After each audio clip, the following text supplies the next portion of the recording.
Samantala, malaki ang ginagampanan ng information technology sa ating ekonomiya sa ngayon. Gayon din sa nagaganap na eleksyon ngayong araw.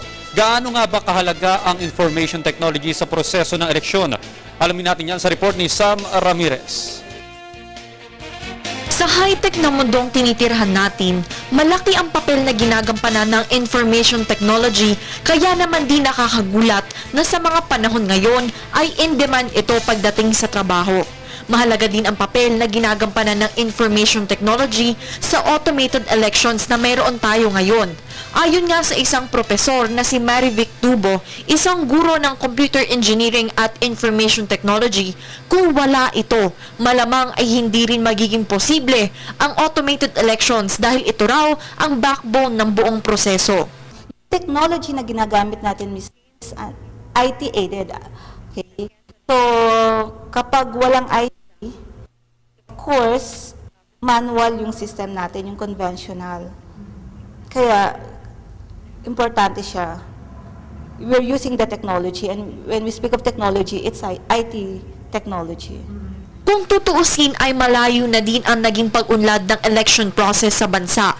Ngunit tingin ni Professor Tubo ay maaari pa itong mapabuti kung magkakaroon ng mas maraming information dissemination campaigns. Marami pa rin mga kababayan tayo, di ba? Marami pa rin mga Filipinos na hindi aware dito. So hanggang ngayon, meron pa rin silang apprehension sa paggamit ng machine. Siguro, ang dapat lang gawin ng COMELEC or yung mga authorities is inform, i-educate lahat ng tao, hindi lang yung mga nasa IT world, okay? Or yung mga students, lalong-lalo na dun sa mga barrios na hindi sila ganun ka-expose sa technology. Sang-ayon naman ang mga estudyanteng sina Ferdinand, John at Emerson na may magandang naidulot ang pagkakaroon natin ng automated elections. Umaasa din sila na sana'y maging daan ito upang mas maging responsable at matured din ang mga Pilipinong botante. Mas madadalian po sila ngayon kasi po nakaano na po yun sa machine na po, di ba? Kasi po dati, mano-mano po yung pagbibilang, hindi natatagalan po, mas nagkakadayan pa. Sa disiplina sa election, hindi tayo papayag na porket yung kaibigan natin, iboboto si ganito, iboboto na rin natin yun. Dahil meron tayong sariling desisyon para sa atin. Mapabilis yung election natin, hindi naabutin ng ilang linggo para matapos yung bilangan.